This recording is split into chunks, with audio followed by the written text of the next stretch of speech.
So after 20 years, it is finally happening and player housing is coming to World of Warcraft, and I must say it is shaping up to be something a lot more significant and deeper than garrisons from Warlords of Draenor. Now, whether you are just somebody who wants to have your own space, or whether you're a collector, a completionist, and all of that good stuff, there is definitely something in here for you, and I wanted to make this video to share my thoughts after getting my hands on it in the stress test, which has just recently happened on the PTR. So, what is player housing? Essentially, it is an opportunity for you to have your own little space within Azeroth and to make it completely your own. Now, if you are wondering what it's like, if you're going to be interested in it, how it works and all of that, I figured I'd make a video to share my thoughts after I've been playing around with it for this weekend and getting to grips with how it all comes together. So first of all, this feature is going to be coming in early access in patch 11.2.7, which is the run-up to the new expansion Midnight, and you will need to have purchased Midnight to play it as part of the early access feature. So straight off the bat, what are my initial thoughts? Let's just go straight into it. Quite honestly, I think it is amazing. I have been very, very surprised over this weekend in terms of the level of depth, how complex it is, the stuff that you can do in it, the game mode that it is going to provide people. I think it is probably the most well thought out and feature rich new feature that is coming to World of Warcraft. And when you look at all of the other things that they've implemented over the years, they've not been, in my opinion, as deep as the player housing is. It has been so fun to play, it has been so enjoyable, and I could see something for everyone. And for some people, this might even just be the only way that they play WoW now. If this is their thing, there is so much that you can do. There are some potential drawbacks, some things I'm a little apprehensive about, some things to be wary of and such, and I'll cover them as I go throughout this video.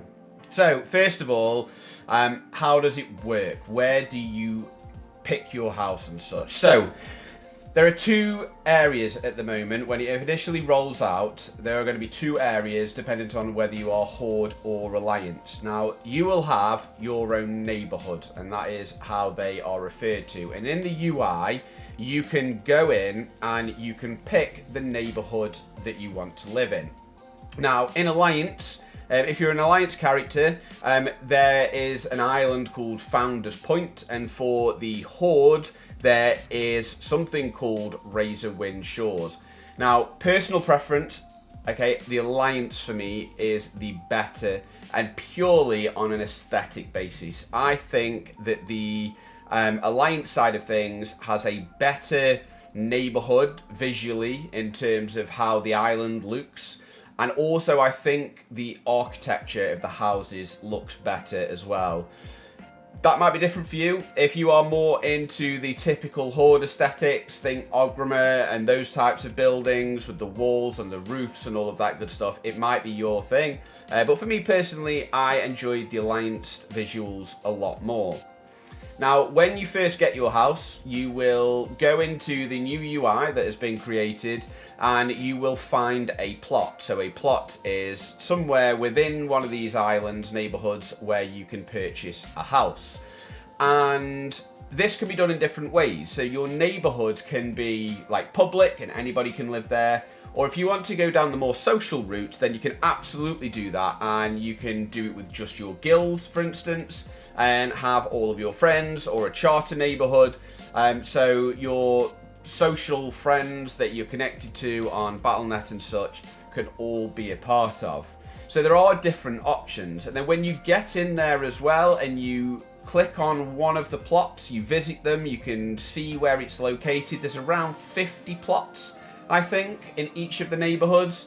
Once you've purchased your house and where you're going to build, you can then use the new UI interface as well to customize the visibility of both the exterior of your house and the interior of your house, so that either nobody can go in or around it, or people can just come and go as they please, and it can be friends and all of that good stuff. So if you're looking to have like your own private space, but people can walk around the outside and such, you can absolutely do that. And if you want to show off your home and have anybody just coming in whenever they like, you can absolutely do that as well. There is no real like features in terms of like auction house and stuff like that at this moment in time in these neighborhoods, but there are like social areas and such. There are vendors, there are flight points, there's portals backwards and forwards from Stormwind and Orgrimmar and so on and so forth. And there is also something called a community board, which is where you can go, and there are going to be something called endeavors available, which are tasks and things that you and your fellow people that you live with in your neighborhood can complete. And that is going to start to unlock some of the additional features when it comes to building your house and such, which we'll come on to in just a moment.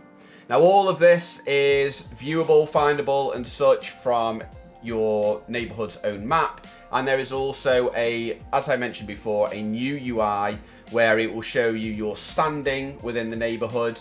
And it is almost like a new renown track, which as you progress through, and you've got like this experience bar, and as you level up and progress through this renown system, you will unlock new features such as increasing the ability to place more items inside and around your house and other good things like that, additional decorations and all of that good stuff.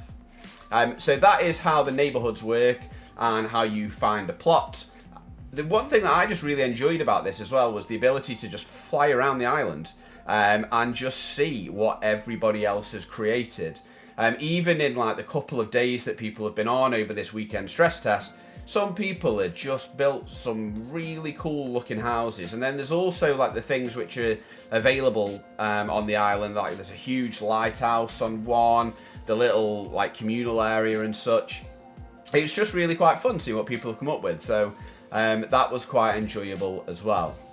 So then on to the actual house itself. So once you have purchased a plot and you have decided if you are either going to be like tucked away in a corner in like some of like the misty areas of the woodland, or whether you're going to be on a cliff overlooking the sea and all of that good stuff, you purchase the house and then you will have your little cornerstone, which is where you will portal back to when you use your portal in the UI, which is on a cooldown. Frustratingly enough, that's one of the things that I found quite frustrating, is there was a cooldown to this, so you couldn't just keep like teleporting back to your home and such, which was annoying. You then go into your plot and you will have a new UI, a couple of buttons which will appear at the top of your screen, which you then click and you will go into build mode. Now you choose the exterior of your house. You can choose some generic, at the moment it is fairly limited to a certain degree in terms of like the initial build, but inside it is a lot different. And how the house looks like on the outside, it's not got like lots and lots of customization options at the moment, but hopefully that will change over time. But you can make your house look fairly impressive on the outside, and you can change the color of the roof, the style of the roof, you can change the walls, the entranceway, you can change the doorway, you can put stuff like additional trees outside, you can build like things that go on the side of it and all of that good stuff. The options are really quite interesting, and you can make some pretty cool looking houses from the outside.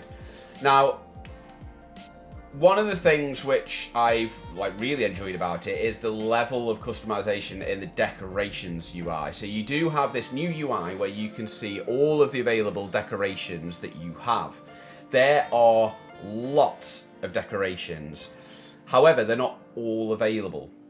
And this is what I was talking about earlier on, where potential like new game modes and such is you have to go around the world and you have to unlock and buy and acquire decorations, and they are everywhere, right? You can go to vendors in the world. So When you go to Valdrakken, for instance, you can revisit the renowned vendor there, and they have something available for you.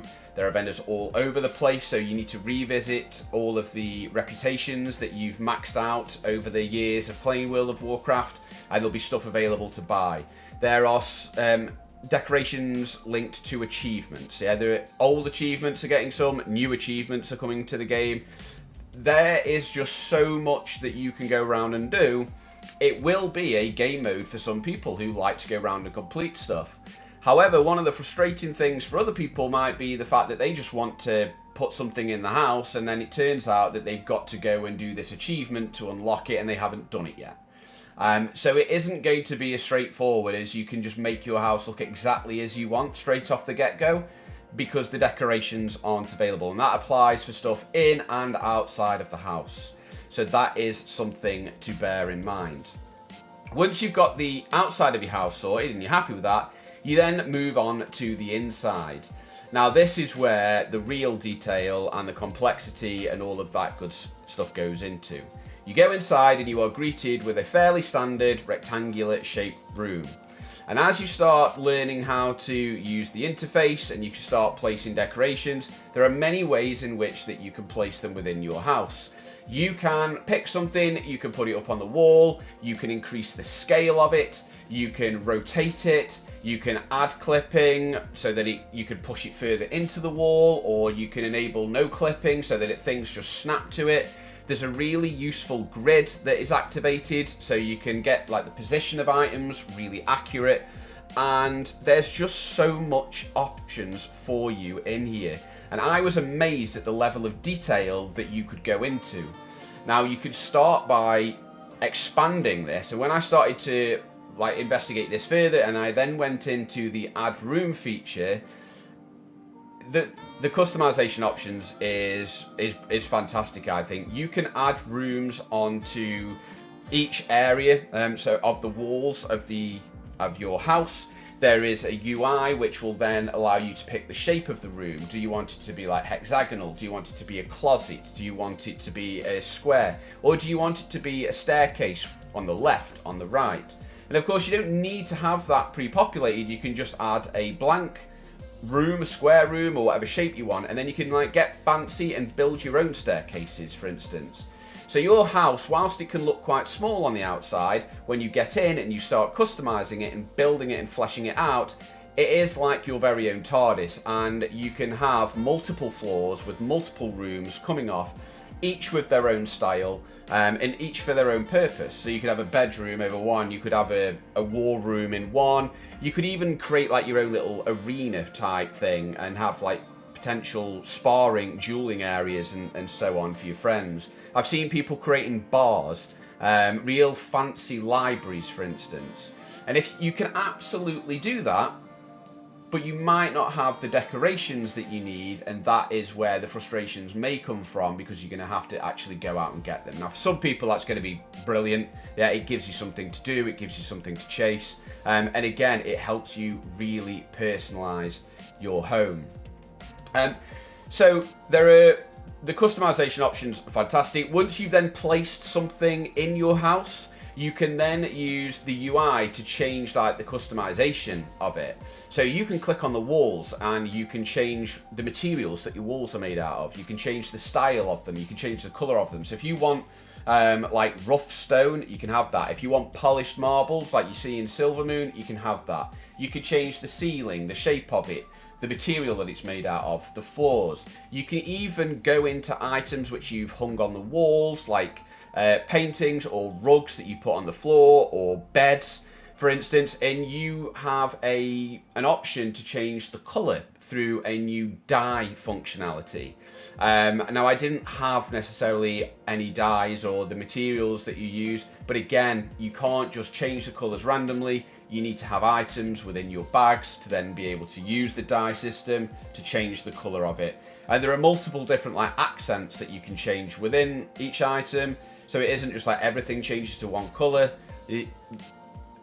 Some items have like 2 or 3 different options of dye, so you can really start to get quite personalised.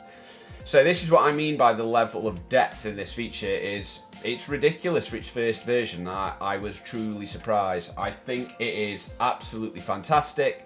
I'm very much looking forward to it coming out. There are some things which I would like. I don't know. I haven't seen anything.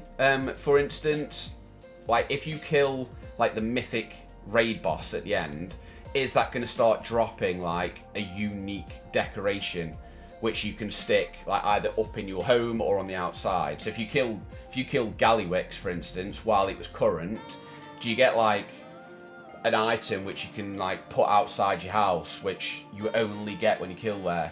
I'd love to be able to have like a little bit of a mount stable outside, and I could choose which of my mounts I'd like to be outside, so I can show people that I've got Invincible, for instance, or Ashes of Alar is just like floating around your garden somewhere.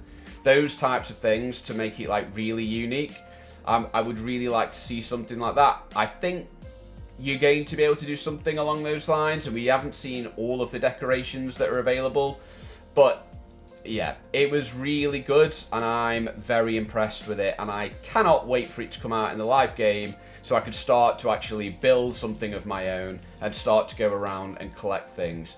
Yes, there's some frustrations there, but overall, I think it's really good, and I hope you do too. Let me know in the comments what you think, what you're looking forward to, what type of house are you going to be building? Are you going to be building it on your own or with your guild and such? And what features would you like to see? And hopefully, as this is something that is rolled out and iterated upon, it'll start to get even more fleshed out and be as good as everybody wants it to be. Thank you for watching, and I'll see you in the next one.